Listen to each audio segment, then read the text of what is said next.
There's no such thing as an ideal Muslim family. As a matter of fact, there's no such thing as an ideal family. You can even take out the word Muslim. And also, there's no such thing as a normal family. So if some of you are wondering, why can't we have a normal family? Right? Let's accept the fact that there's no such thing. Every one of us has some kind of adventure in our family. Some kind of problem. Some kind of crazy situation. And we all think that it's, oh, my family, oh man, we're so weird. We have these weird situations in our family. You're not weird. You're actually pretty normal, because there's a whole bunch of other people that have the same exact situation as you, or even worse, and are dealing with it. Our deen does not want us to be an ideal family. It wants us to deal with our family in an ideal way. It teaches us how to manage a situation. This dunya is a world of trials, and those trials are going to be personal. Those trials are going to be financial. Those trials are also going to have to do a lot with our families. We're going to have family trials. And that's a part of life. You have to accept that. You have to accept that there's going to be trouble in family. And this deen is beautiful because it accepts that reality and it teaches us how to deal with it. Somebody comes to me, I get a lot of emails in subjects that I'm not qualified for. So I get, people listen to my talks online and watch a YouTube video or something, and then they share their personal life story by email with me. A lot. And most of it has to do with some kind of family situation. Most of it. Somebody's having a real problem with their wife. Somebody's having a real problem with their husband. Somebody seriously hates their brother or their sister. They can't stand them. How do I deal with this hate? Somebody says, my parents just don't listen to me. They don't care about me. I can't talk to them about anything. They're always angry. Somebody says, my uncle, he's so arrogant. I don't know what to do about that. He's just got such an ego problem. I don't know how to deal with it. How am I supposed to keep family relations with someone who's so arrogant, and so condescending all the time? He talks down to me all the time. There are people that, talk about how they've lost a family member, or there's a family member that's sick. And so, when a family member is sick, the entire family has to compensate for that and deal with that situation. It's not easy sometimes. Especially people that are in terminally ill kinds of situations. And you have to, you're taking care of the father, everybody's taking turns taking care of the father or the mother. Or things. Some of you parents have a child who's got a very, difficult disorder or disease. And you have to turn your whole life upside down to deal with that child's situation. Sometimes, a husband or a wife become very, very sick, and it can really put a lot of pressure on the rest of the family. Then, of course, I haven't even talked about the big one, in-laws. Right? So, all of us have situations. All of us do. There's none of us that don't. None of us can safely say that I have a life in which no member of my family, close or distant, causes me zero stress. I get no stress from family. That just isn't true. And now, how do I know that our deen teaches us to deal with this kind of scenario? I told you somebody emails me and says, I'm having trouble with my wife. I don't know if I can trust her.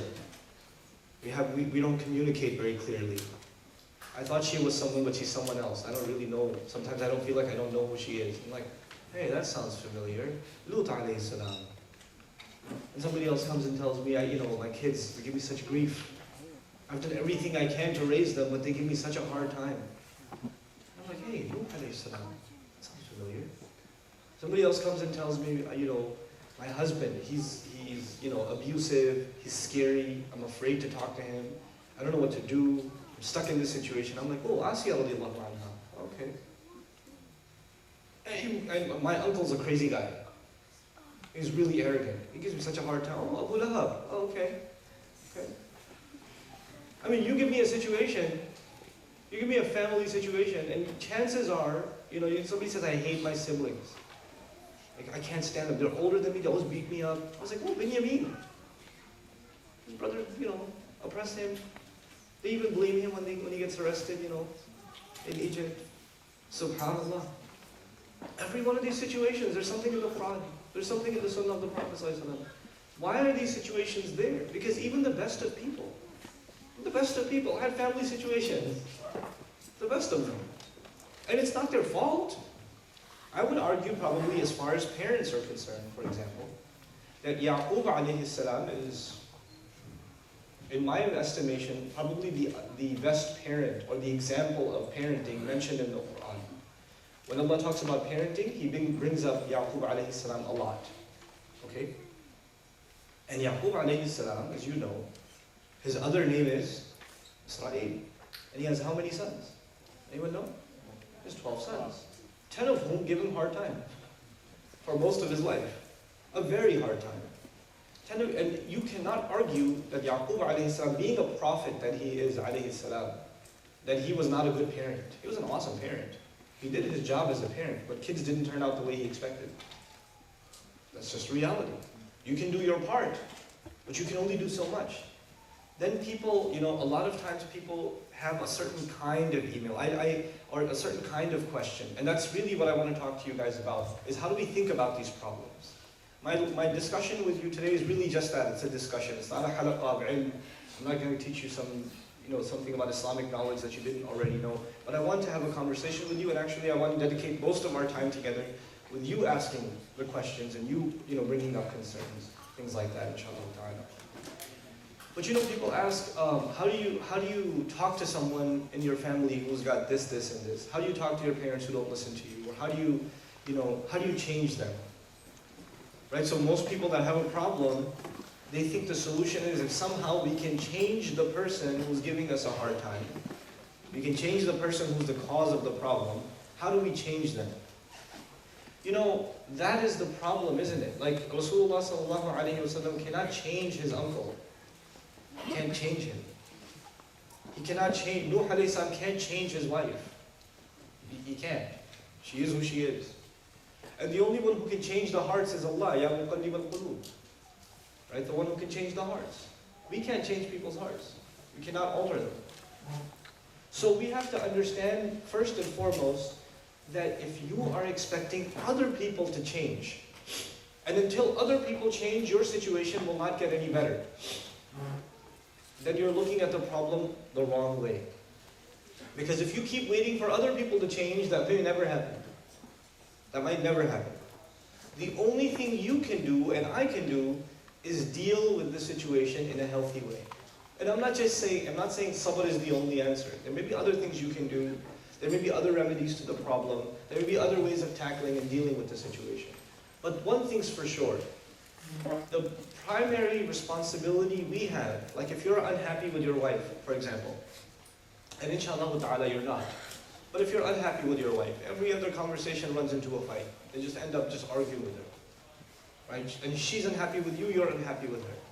And you feel like every time you bring up a concern, she just doesn't care. And you tell her something's important and she says, yeah, whatever, and she doesn't care. And that's what you feel like. And she feels like you never listen to her. And there's this kind of problem. And then you come to the shaykh and say, Shaykh, my wife, I don't know. She's got these issues, what should I do? And the shaykh's, maybe you didn't even ask the shaykh, maybe you asked Google. What should I do? And you find out like a hadith about the wife, ayat about the wife, and you pull out all the rights of the husband, all the hadith, and you put them on the fridge. فَالصَّالِحَاتُ قَانِتَاتٌ. Righteous women are the ones that are subservient and obedient, and they're willing to obey, and they're, you put it on the fridge for her. Maybe if she reads Quran and realizes what she's supposed to be like, you make a big poster on الرِّجَالُ قَوَّامُونَ عَلَى النِّسَاءِ. Men are maintainers and authorities over women. You make a gigantic poster and you put it in the bedroom. As he walks in, she sees الرِّجَالُ قَوَّامُونَ عَلَى النِّسَاءِ, and then chances are that's not going to work very well. Chances are, even if you quote the dalil on her face, you're like, hey, you ain't no Sahabi yourself, Right? It's not going to happen. These are human situations. And the other thing we have to note is the best generation, the Sahaba radiallahu anhu ajma'in, they were no exception either. They had trouble too. They had trouble in their families. And it wasn't just trouble between Muslim Sahaba and non-Muslim family members. That's obvious. There's going to be some friction there. But even among Muslims. I mean, the Quran even talks about a divorce happening between, Zayd. Zayd radiallahu ta'ala, it happened, didn't it? And they're both Sahaba. They're both good people. They're not bad people. Sometimes family can't get along. It happens. These are real life situations. So the first major point I want to make before all of you is difficult situations in dealing with family is a reality of life. It is going to happen. It happens already. The second point is that we shouldn't expect to change other people. The only thing we can do is perhaps take a good look at ourselves and say, what part of this is my fault? What part of this am I doing wrong? Is there something I could be doing differently? And maybe you're not wrong. It's true. By the way, human tendency is to believe that you have done nothing wrong. That's a human tendency. So whenever there's a problem, the hardest thing to accept is that I am part of the problem. No, I do everything. No, I haven't done anything. So it's her, man. She's evil. And the wife says the same thing. I do everything I can. He just doesn't have any patience. He just doesn't listen. He just this or that. Like, you're convinced that you cannot be wrong. And the other is absolutely wrong. They're absolutely wrong. And this mentality also contributes further to the problem. If you're not willing to accept that there's something wrong with you, even if it's 1%, maybe 99% their fault, 1% your fault. But if you can't even admit to that 1%, you can't admit to that, and you're not willing to change yourself in any way, then you are setting yourself up for a lifetime of misery. The solution to our family problems is not to leave our families, is not to cut the relations, is not to just find, maybe if I had a different family, things would have been better. Maybe if they weren't, maybe if I got married to somebody else, things wouldn't be like this. So Shaitan gives you that thought. He gives you that thought. Maybe, I don't know, this family's kind of messed up. This one didn't turn out that well. Let me try a different one. It's not food at a restaurant. It's not, I don't like this one, let me try another one. Actually, chances are, if you're bad at running one family, I'm talking to the men now, if you're bad at running one family, chances are you're going to be worse at running the next one. You're going to be worse. And then some guys start thinking, some men, especially in marriage situations, they start thinking, oh, well, I can't really deal with this wife. She gives me a hard time. Let me marry another one. Islam does give me the option, so this one's giving me a hard time. There's always another. Mathna wa thulatha wa ruba'. It's the only ayah I know in the Quran. Might as well. It's not haram, after all. Allah did give that option. And guess what? You couldn't handle one, and we're going to really do great with two. It's going to be awesome. No, it's not. No, it's not. You just ended up ruining two lives. That's what you ended up doing. These things you have to really, really, really think about. And I say the first thing we have to get out of our heads is we have to stop wishing our family was somebody else, or that cutting relations, are no longer talking. I just don't even talk to my wife anymore because I don't want to fight. I don't even talk to my dad anymore because I don't want to fight. I don't even talk to my brother anymore, I don't want to fight. You just kind of, even if you don't cut relations like you're not my brother anymore, you just practically don't talk to them anymore. Because every time you talk it gets into a fight, right? So you just practically distance yourself from your family. And this is exactly the problem that Rasulullah ﷺ warned about. And one of the most important pieces of advice in Islam is silatul rahim, keeping the family ties tied. This is one of the qualifications for entering Jannah. Why is it? It seems so easy, right? Keeping family ties. It's like, why would that get you into Jannah? It shouldn't be like some battle some jihad on the battlefield, or some really awesome, deep, good deed, like Qiyam al-Layl for 40 years or something. Why keeping the family ties together? If you know what your family is like, this isn't easy. If you know what your family is like, especially the cousin you hate, the brother you can't stand, the uncle who's super obnoxious, the son or daughter who just looking at them makes you angry. There are some mothers in the audience, they're good to all of their kids, but there's one daughter, she can't stand her. She looks at her, she gets angry.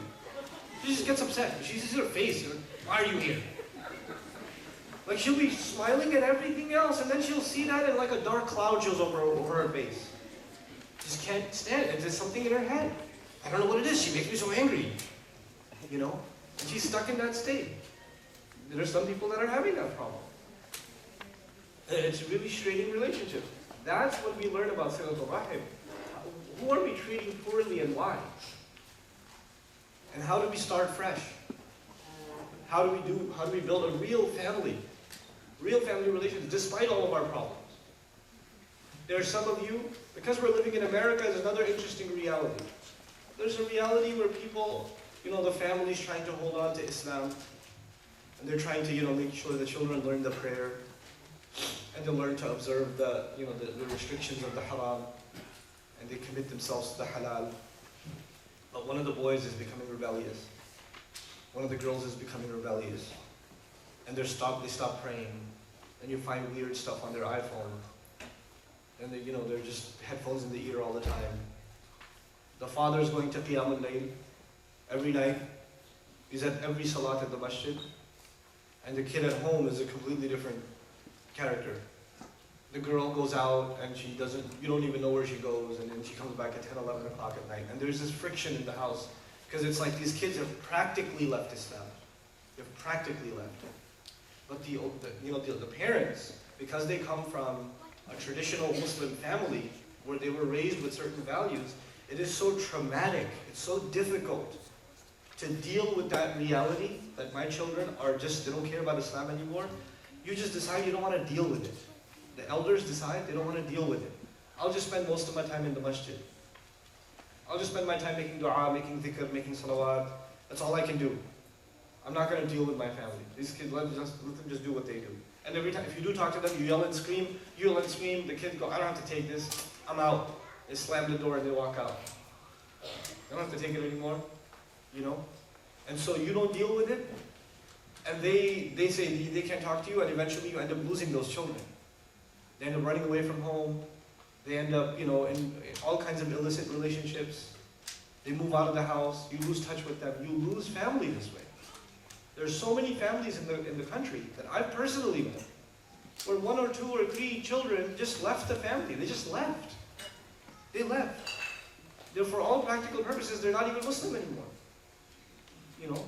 Moved in with a boyfriend, moved in with a girlfriend, got a job somewhere else, and never called, never talked, nothing. Just left entirely. In other words, we pushed our children so hard, some of our kids, on the religion.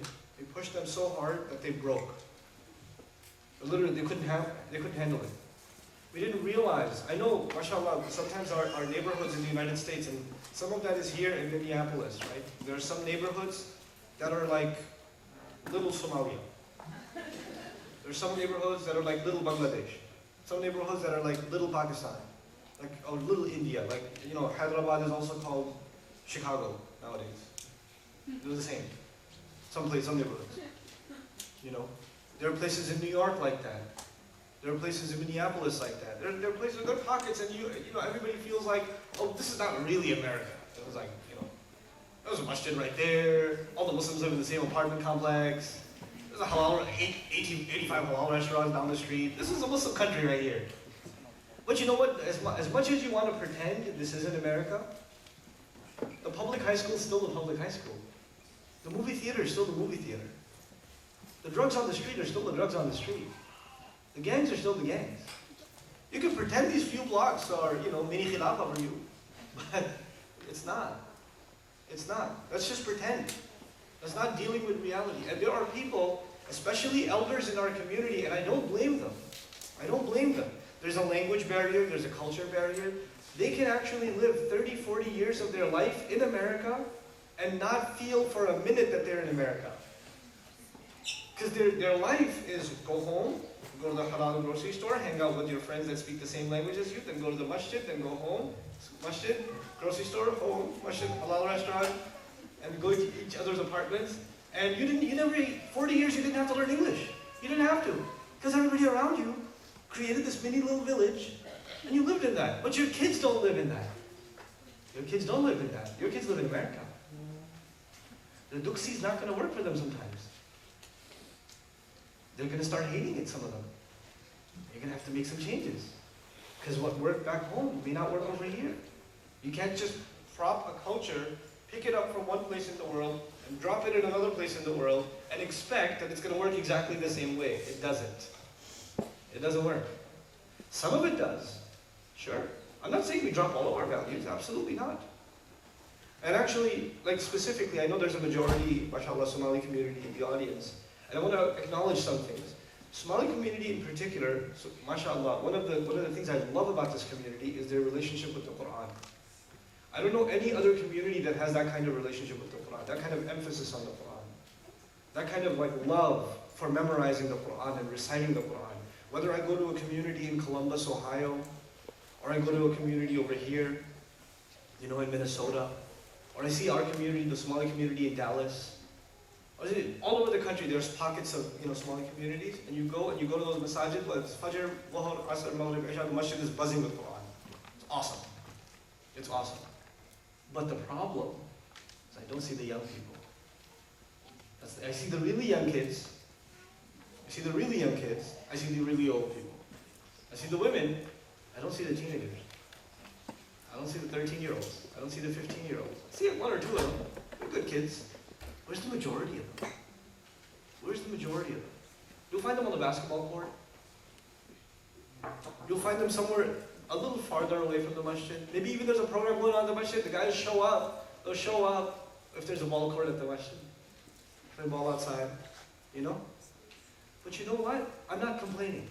I'm saying those kids are still good kids. We just have to acknowledge the fact that, number one, they're living in America.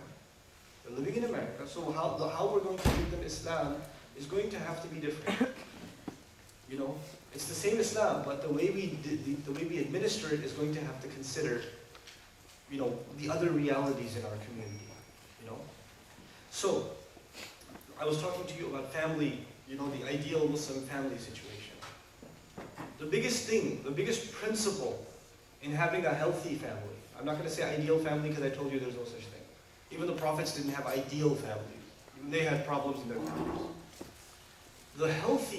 The first principle, in my opinion, wallahu a'lam, of a healthy family is you never give up on family. I don't care if your kid's doing drugs. I don't care if your father's all kinds of messed up. You don't give up on your family. You stay in touch. If they're abusive, it's a different story.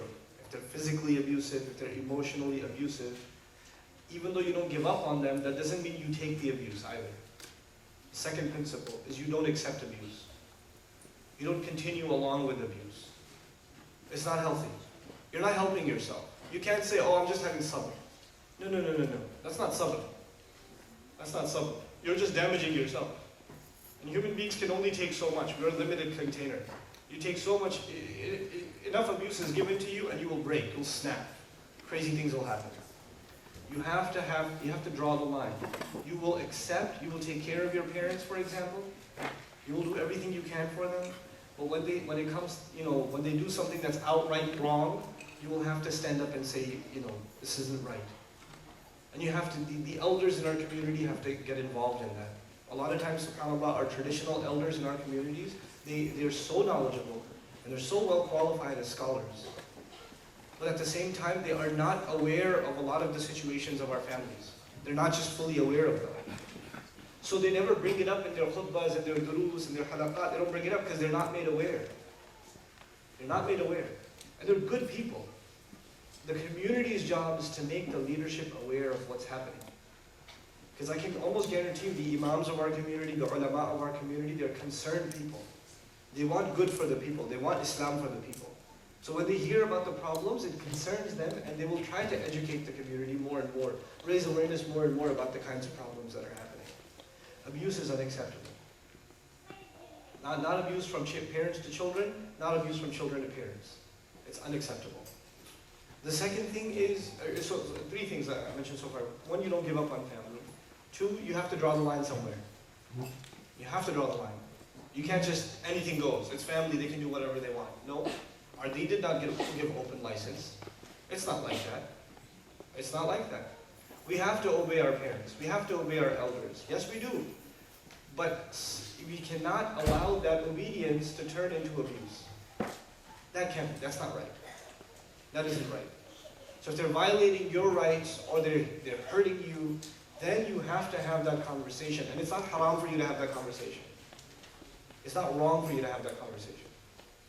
On the other side also, you children have to understand, the children here, our parents have to understand that our deen, and one of the biggest priorities in our deen is respect and obedience to parents. One of the biggest priorities in our deen. Even if they're abusive. Even if they're being really bad to you. Even then. You cannot abandon the respect and love and consideration to your parents. It's a very hard thing to balance. I know it seems like opposites. But I don't love and respect my parents only because they're my parents. I love and respect my parents because I'm Allah's slave. And Allah made that a priority for me. So I'm not even doing it for my parents, I'm doing it for Allah.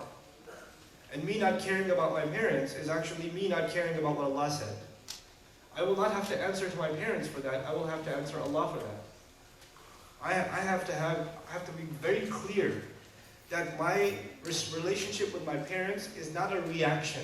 If they're good to me, I'll be good to them. If they're not good to me, what do you do for me? What did my dad ever do for me? Why should I be nice to him?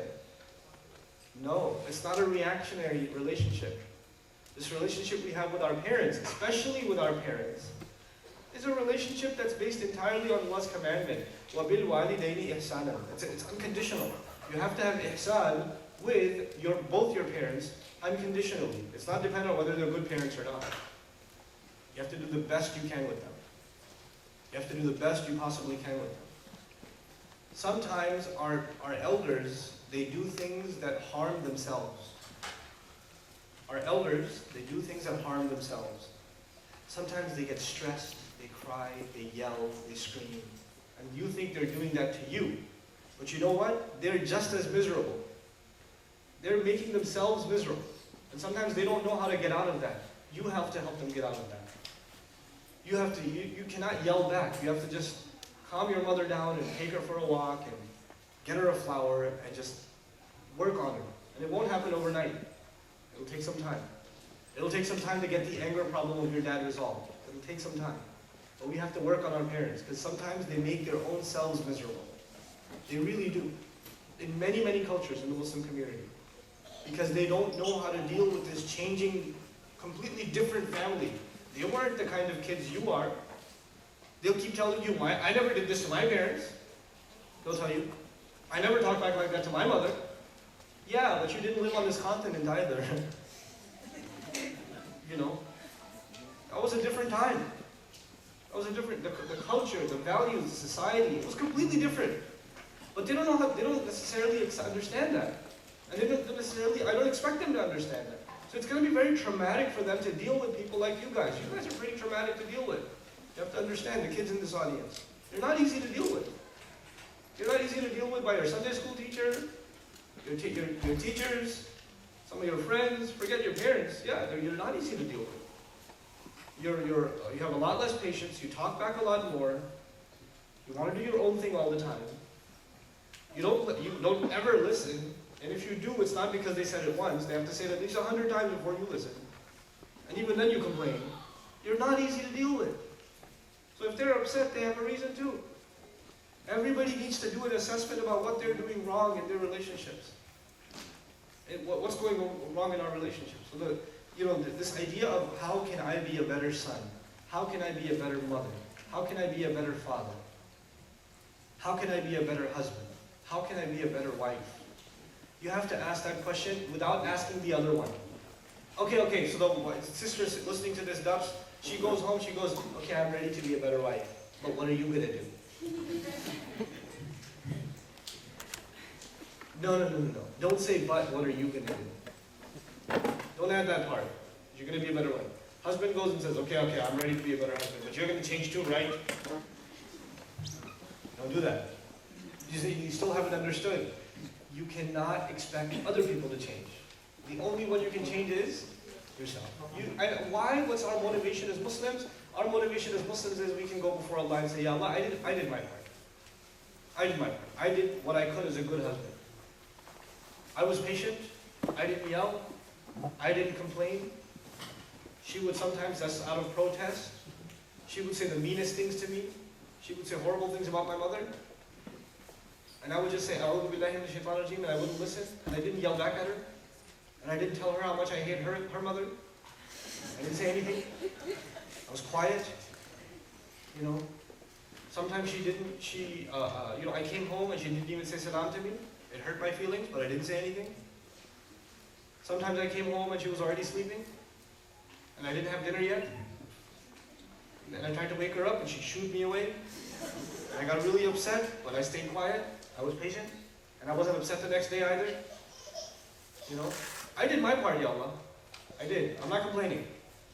And you don't wish bad about on your husband and wife. That's the last thing I'll share with you guys, then I'll take your questions. You don't wish bad upon your husband or your wife or your father or your mother or your sister or your brother. You don't wish bad upon them. You don't say things like, Allah will ask you about this. You don't say that. You don't say that. Do you know Rasulullah ﷺ told us, إِنَّهُ مَنْ سُئِلَ يَوْمَ الْقِيَامَةِ فَقَدْ هَلَكَ. The person who gets asked even one question on Judgment Day has been destroyed.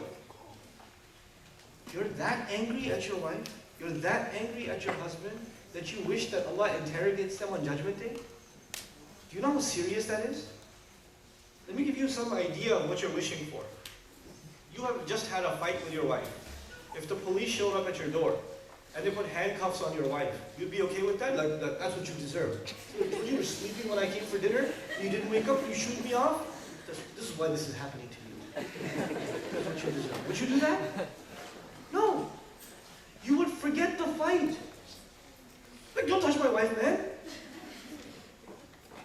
What are you doing? The fight would disappear, wouldn't it? It would disappear. You just had there's some families, you live in the apartment next door to your brother. So you and your wife and your kids live in this apartment, your brother and his wife, his kids live in the next apartment. And of course there's going to be drama. The wives don't get along, the kids, your kids ate our food, and whatever. They came and left a mess, or they broke our PlayStation controller, or something. And there's a fight between the two brothers. The whole family is like, it's crazy. It just went crazy. And of course the women had nothing to do with the fight. Nothing at all. Absolutely. Okay. Now they're having this terrible fight, but there's a fire in the apartment building. Ma'adallah. There's a fire in the apartment building. It's 2 in the morning. You wake up, you get your wife and your kids, you get out. But before you get out, you look at his door and you say, they broke our PlayStation controller. Right? I know. Nah. Would you do that? Would you knock on his door? Would you wake him up? Even if you had a fight, would you wake him up still? Yeah. Because when there's a state of emergency, you forget about all the fighting. You forget about because all those things become little, pathetic, meaningless. You would even forget about the fight because there's a big emergency right now. You understand that? Judgment Day is the biggest emergency humanity will ever see. There's no bigger emergency than Judgment Day. You don't wish upon your husband, or your wife, or your children, Allah will ask you on Yawm al-Qiyamah. You don't do that. You don't do that. That means you don't love them at all. That means you wish the worst situation falls upon them.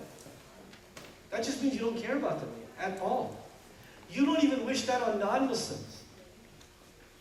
You don't even wish that on the average non-Muslim walking down the street, that they should burn in hell. That's not the attitude of a Muslim. How can you wish that on your own family? So don't make light of the things you say. Be careful about the things you say and the things you think. Parents, I'll give you a different way of thinking about your children that give you a hard time. Don't raise your hands, I know. Your children give you a hard time, and you're like, and you keep yelling at them, and Allah will ask you, and don't you know how you have to be, and etc. And you know what? You have to be intelligent parents. If your children are rebellious, and when you do certain things, they start yelling at you. They start yelling at you. You're in shock. You're like, how can you yell at me? I'm your mother. I'm your father. You can't yell at me. And then he says, yeah, I can. Look at me. I'll do it again. I'll show you how I can yell at you. Then do it again. And you're in shock because how could these kids yell at me? How could they not know what Allah says? Don't even say, oh.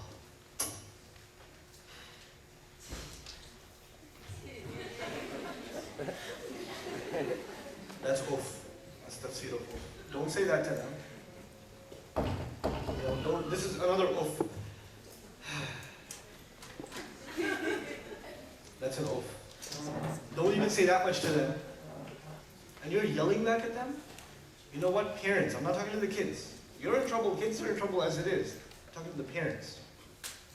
Don't put your children in that situation where they will disobey you.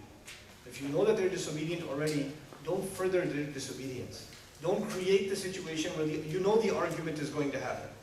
Because if you create that situation where the argument is going to happen, you are digging their hole in hellfire. Because there's few crimes in Islam that are bigger than yelling back at your parents. And you created the situation. You parents created the situation where your kids were yelling back at you, and you were digging their hole in hellfire. If you hate your kids that much, then do that. Otherwise, try to find a softer approach with your kids, especially your teenage kids. I don't think any of you parents are going to find your children having murdered one of your other children. I don't think you're going to find that situation. But you know what? Yaqub alayhi salam, his teenage boys come home, and they've got a shirt full of blood of one of their own brothers. And the father knows this is all a load of garbage. They made this story up. So they must have killed him or something. What is he going to do? How is he going to react? If he yells at them, they're crazy. They're a bunch of psychos too. If he yells at them, what are they going to do? What do you think chances are they'll do? Yell back. And if you yell back at a parent who's also a prophet, you're done. You're finished. He hears that, he sees that his most beloved child is missing. He's got a shirt full of blood in front of him. Now let me pause the movie for a second here, and let me give you a different scenario. How many guys here, younger guys, drive a car? Show of hands, drive a car. Younger guys, okay. Drive your parents' car, or same car, shared sometimes. So you borrow your dad's car, huh? And you're like, oh, I saw on YouTube, I saw they could do donuts in the parking lot. So you try to do a donut with your dad's car in the parking lot, except your donut looks more like a pretzel, and you end up ramming the rear view mirror into a tree, and the rear view mirror falls off the car. And you're trying to put it back, and you got super glue, and nothing's working. So you take the rear view mirror, and you walk into your dad's living room, and you hand him the rear view mirror. What happens next? Silence?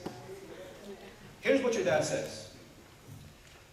فَصَبْرٌ جَمِيلٌ وَاللَّهُ الْمُسْتَعَانُ عَلَى مَا تَصِفُونَ. I'm just going to be patient. Only Allah can help.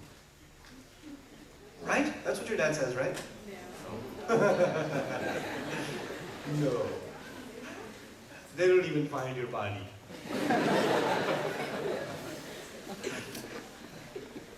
Yusuf alayhi salam's father is presented not with a rear view mirror.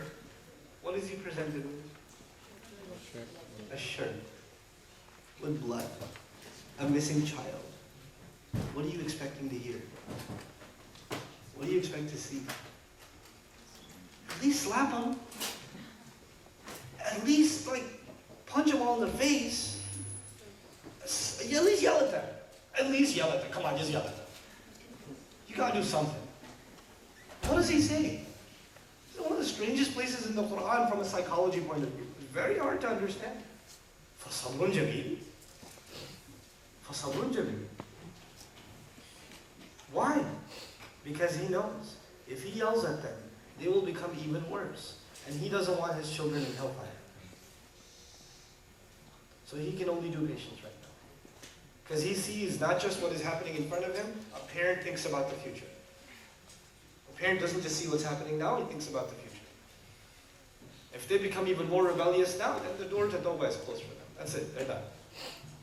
SubhanAllah. That's the kind of patience and future thinking parents have to develop. Sometimes you parents get lost so much in what your children are doing day to day to day, you have to think about the future. You have to think about the tarbiyah of your children and how you're going to get them to get closer to you, not further away from you.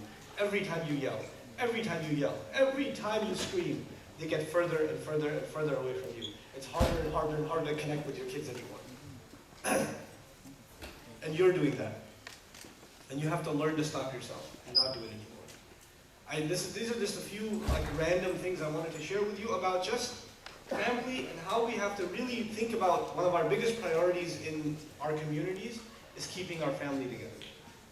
Community means nothing until the family is involved in the community, and family is nothing until family stays together. And it takes a lot of work to keep family together. So these are just a few thoughts I wanted to share with all of you guys. Inshallah ta'ala, if you have any questions, that's okay. 50 minutes, we can take extra 50 minutes for questions. If you guys have any questions or things you want to talk about, inshallah ta'ala, we can do that. I personally may not be able to help you with all of your questions, but at least I can point you to certain services and resources that might be helpful, inshallah. You had a question? So when you give the example of Prophet Yaqub alayhi salam, and in his wisdom he thought in the situation where his kids are at a point where sabr is the best thing that we should do. But as parents, when we look at our kids, there are many, many moments when we think about how to show them the right way, and then that we can teach them a good lesson, right? So I have this thing, and maybe this has to do with psychology more than anything else. So young kids like 12 years, 13 years old, when they develop this habit of lying to their parents, and I don't want to really tell them right on the spot that, I can prove this was a lie, that you are right now lying to me. I don't want to do that, but I want to tackle this problem. How? Because I think this is such a huge thing. Yeah. This is a extremely huge thing. If I can stop my kids from lying, I think I can stop them from a lot Anything. of other stuff. That's true. How do I deal with this problem of lying? It's just young kids, 12, 13-year-old. Yeah. Actually, lying is one of the earliest signs in psychology, parental psychology, that your children are becoming distant from you. Though you have to understand, why does a child lie? Like, first, we have to really ask the deeper question: why does a child lie? A child lies because they think telling the truth will get them in trouble. Telling the truth will be embarrassing. Telling the truth will be humiliating. Telling the truth will be unacceptable. Like, really bad things are going to happen if they lie. Because at the end of the day, between telling the truth and lying, a child thinks about what will happen if I tell the truth, what will happen if I lie. If I lie, I won't be in trouble, I'll be safe, they won't find out, etc., etc. If I tell the truth, their mom's going to say, how could you do this? I can't believe you did that. And, like last time she yelled, she's going to yell like that. And it's going to be even worse. Because I already did it before, now I'm doing it a second time, maybe I should just lie about it. Right? Then, and what happens if it gets reinforced is that children don't even see it as a lie anymore. It just becomes a defense mechanism. So children start lying to you, and they will swear that they're telling the truth, and they will cry, and if you try to beat it out of them, they'll still cry and say, no, I didn't say that. Look, it's on video. This is what you said. No, I didn't say that. They're still going to cry and say that they didn't say it. Because in their world, they know there's one thing that's not possible: telling the truth to your parents or your mother or your father, because they got really, really angry. Now, how do we end up in that situation? You end up in that situation if there's a relationship early on with the children where there's a lot of, like, the parenting is made up of a lot of getting in trouble. Like, if your kids get in trouble with you a lot, and they get punished a lot, or yelled at a lot, or time out a lot, whether if the punishment is like, a little slap on the bottom, or it's like yelling in front of his other siblings. The other thing is also, we don't make a big deal out of it. You're yelling at your older daughter and the other two daughters are watching. It's actually humiliating for her, not just because you're yelling at her, it's also humiliating for her because her two younger siblings are watching. And she's yelling, why are you here? Go away, I'm getting yelled at right now. She's really upset that her other two siblings are here. You have to understand, Allah put something inside the human being called dignity. Even for children, there's dignity. And when that dignity is put down, then they start developing, like, it's very painful. It's more painful than physical pain. To be humiliated is more painful than physical pain. So you do everything you can to avoid humiliation. And that's actually something all human beings do. We try to avoid humiliation. The first counter to that is that parents have to understand, especially in a society where we are dominated by kufr and rebellion and shamelessness and all these things that don't jive with Islam. We have to understand that our parenting cannot be a relationship of authority. Not in this society. Authority is always going to be there, but it has to take a minority role. And the majority role is, you can talk to me about anything. It doesn't matter what it is, you can talk to me. And I will not dismiss anything you're saying. This is actually a Quranic remedy. Yusuf alayhi salam told his dad a dream. Right? And there's an ayah dedicated to a child telling his father a dream. And there's a couple of ayat after that dedicated to the child responding to the parent responding to the child about the dream.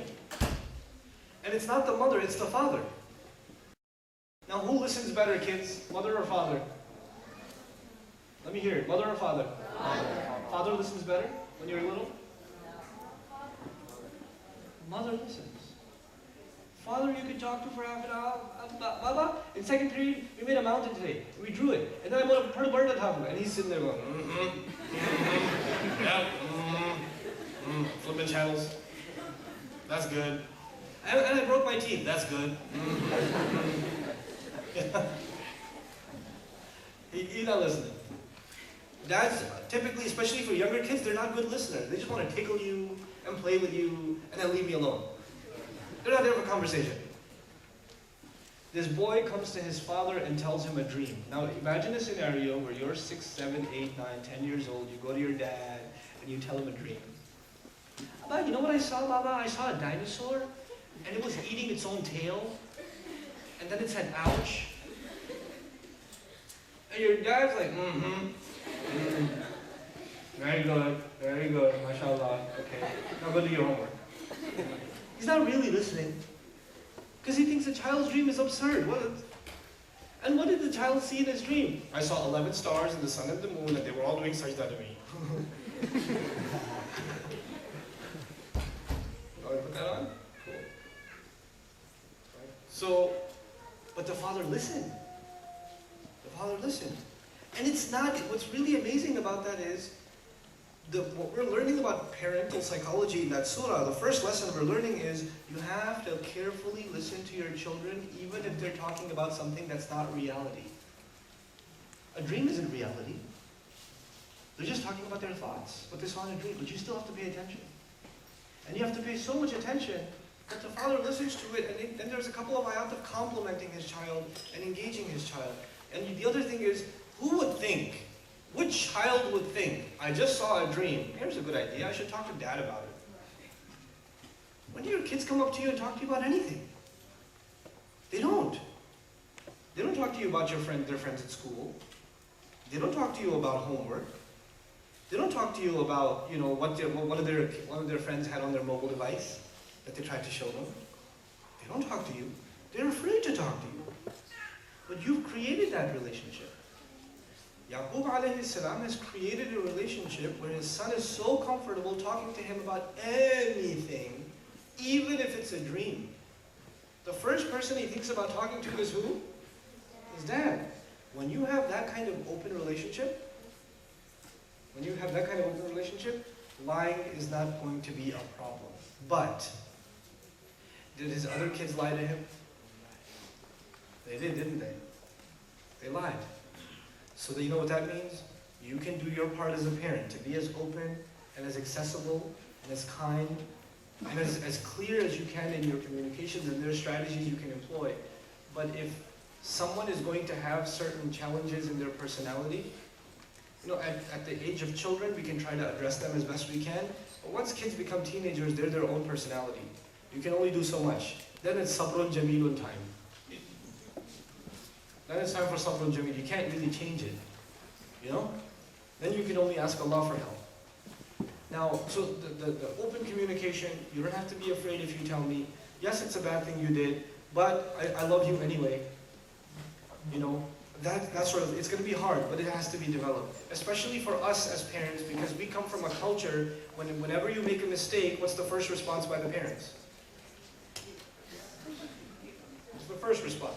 And that's usually even if you do something good. Even if you do something good. Why? It's advance payment for the next mistake. We come from that culture. We come from a culture where we're constantly reprimanding and correcting, disciplining our kids. And so it's very hard for us to think differently as parents, but we have to. We really, really have to. Otherwise, children develop this habit of lying and lying and lying. So the first thing is when they lie, to not humiliate. To not humiliate.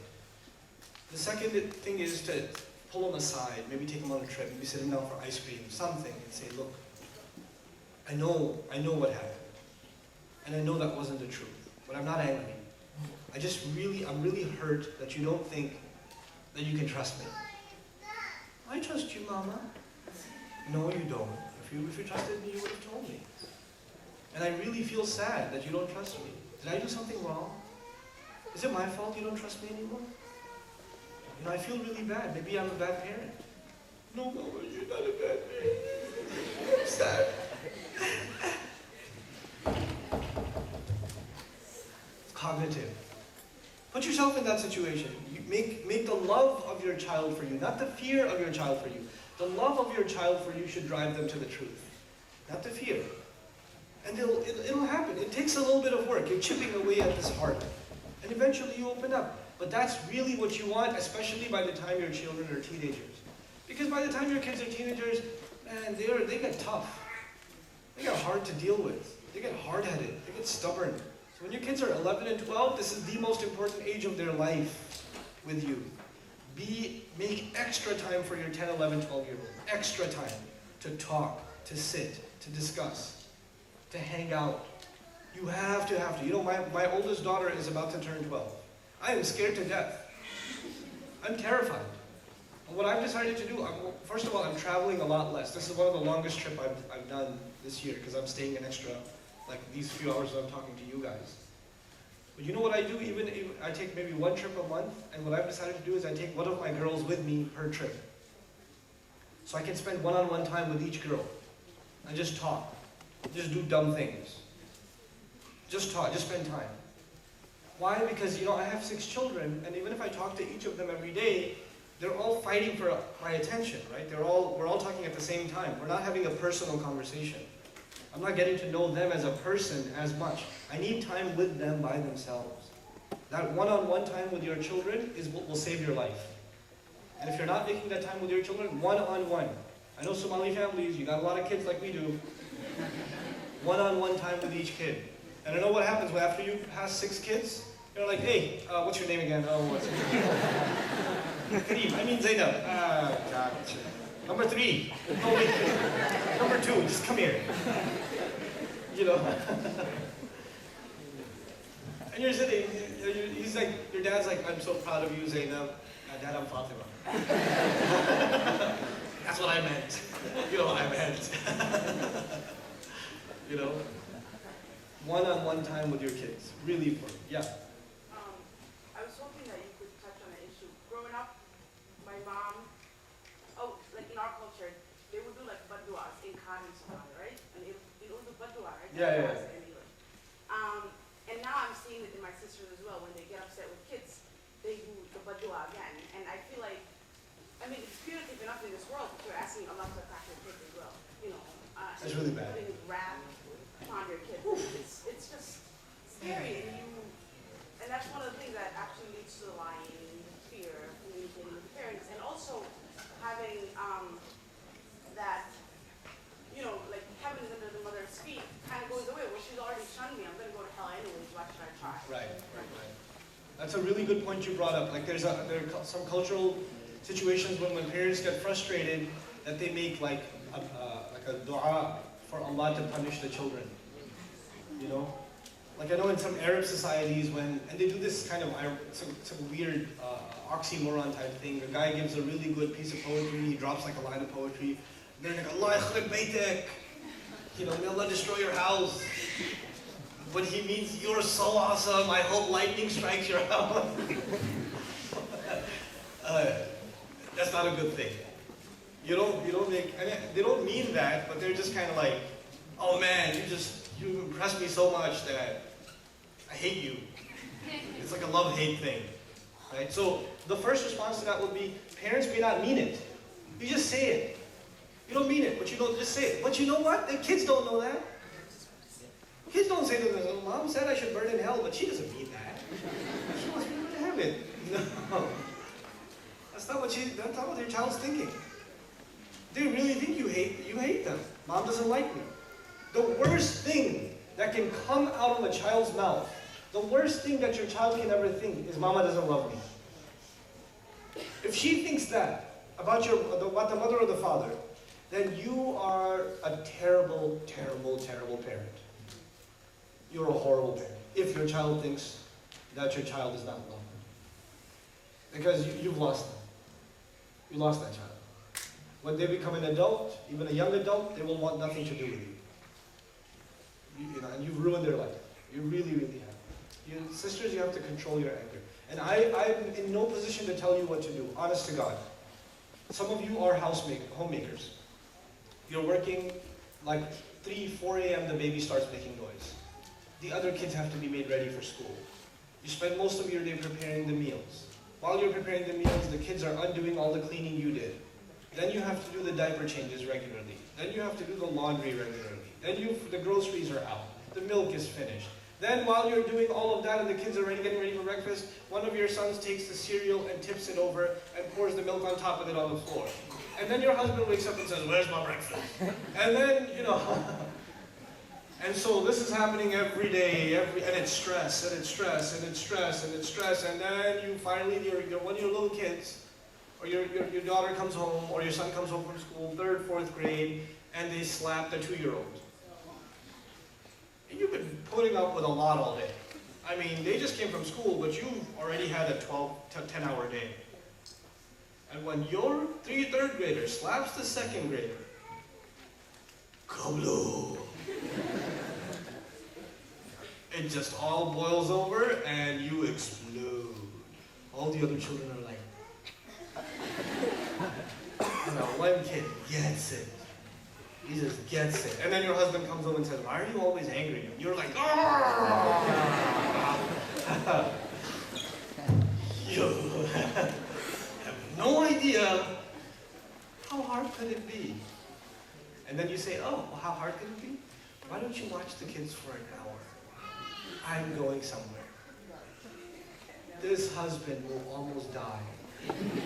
"Why did you leave me with them? You didn't do anything. Oh my God, don't you?" I thought you said they'll sleep the whole time. They woke up like 2 minutes after you left.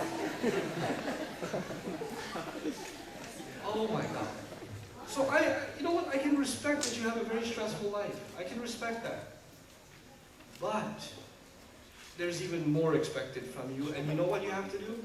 You have to start putting more and more and more responsibilities on your children, especially the older kids. You have to start making them help around the house, not by yelling at them. Because I always tell you to clean your room and they don't clean their room. I tell you to help out, they don't help out, right? But take one child, let's come here, I want to cook with you. "Mom, I want to do," no, just cook with me, it's okay. "But I wanted to watch the show, everybody's watching Arthur, I want to watch Arthur." "Okay, you can watch Arthur later, I'll put it on for you later. Okay, you and I will watch it together, just cook with me." Take a child in, do something with them. And you know what you'll see? Crazy thing. The other child comes, "Can I do that too?" "Don't you want to watch the cartoon?" No, I want to pour this. Can I do the salt? In the beginning, just get your kids to start doing things with you for fun. And slowly it'll turn into them taking on responsibilities. If you start with, clean the room, take out the garbage, you do this, you do that, they'll never do it. Or even if they do it, they'll be like, "Oh, I don't want to do it." But you know what that'll do? It'll start taking the pressure off of you a little bit. And also it's really good for kids to start taking house responsibilities, to take care of chores, to clean things up, to give jobs to kids, and don't pay them for it. Don't pay kids for it. And I'm not just saying be cheap. You should give kids allowance sometime once in a while. But I'm saying give your kids responsibilities that they should do just because they should do them, not because they're going to get paid for it or they're going to get something out of it. Don't create capitalists at 5 years old. Don't do that. Okay, so one child, their responsibility is there's no shoes in the hallway. That's just their job. There's no shoes in the hallway. So they do a sweep every hour they come back. Shoes, move it. They're not my shoes, I don't have to move them. No, that's their job. So they move everybody's shoes. One kid's job is every evening they have to do all the cups, the other one has to do all the plates. See what I'm saying? There's little tasks. And then you compliment kids on the test. That's the payment. You did such a good job today with the shoes. I'm really proud of you. That was very, very good. That makes me proud to say you're an obedient child. I make dua that Allah gives you the best. That you have good grades at school. Good du'as for your kids. In front of them. About things they care about. I pray Allah makes you so awesome that the whole world is proud of you. That Allah is proud of you on Judgment Day. Do you like basketball? Your child likes basketball or soccer or whatever. Allah makes you the best basketball player in the world. Really? Yes, really. Really. Those kinds of love. And that brings you closer to your child. Any other questions, you guys? Well, you had to kind of want to kind of spread out the, yeah. Okay.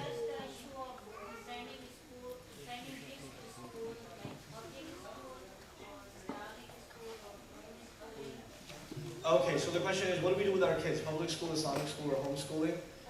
Or charter school? Or go back home? Yeah, the go back home is probably not going to work. So, I mean, you could try it. At the last, yeah, yeah. Well, I know people that have tried it, and they are depressed. Kids are depressed, they're depressed because the kids are American now. You can't just put them back in that world. And also, when when people do messed up things over here, at least you can say they're kuffar. When people do messed up things over there, they're Muslim. What are you going to say? Nothing. I met a family from Saudi the other day. They said, we are bringing our kids to Texas because the fitna there is too big. I was like, well, what? I'm like, yeah, you don't know what the kids are up to over there. We think there's a part, they spend 3 weeks in Dallas in our community, and they're like, yeah, this is a lot better for our kids. We're coming here. Okay. So much for the go back home. Things are so much better because everybody everybody back home, has got this noor on their face. The masajid are always full. Everybody's just, the only words that come out of people's mouths are subhanallah, and mashallah, and inshallah, and alhamdulillah. No, that's not the case. Now, what are the options over here for schooling? Just briefly, there's not one answer for that question. There's not one kind of Islamic school. There are some very successful Islamic schools in America, and there are some not successful Islamic schools at all in America, so you have to do your homework with that, right?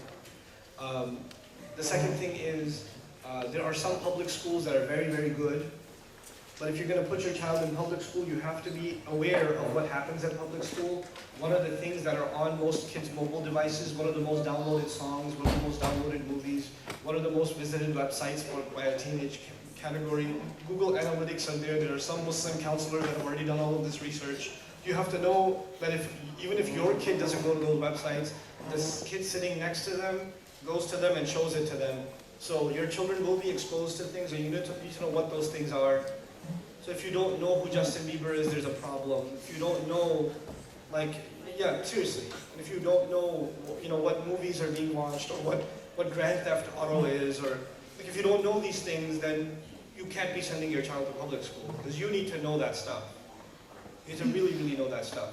And if you're going to send your child to public school, if that's the only option you have, you can't afford Islamic school, and you're not qualified for homeschooling, and that's the only option you have, then you better make sure that they get a really strong Islamic personality education. I added what word in Islamic education? Personality, because it's not about ilm, it's about personality.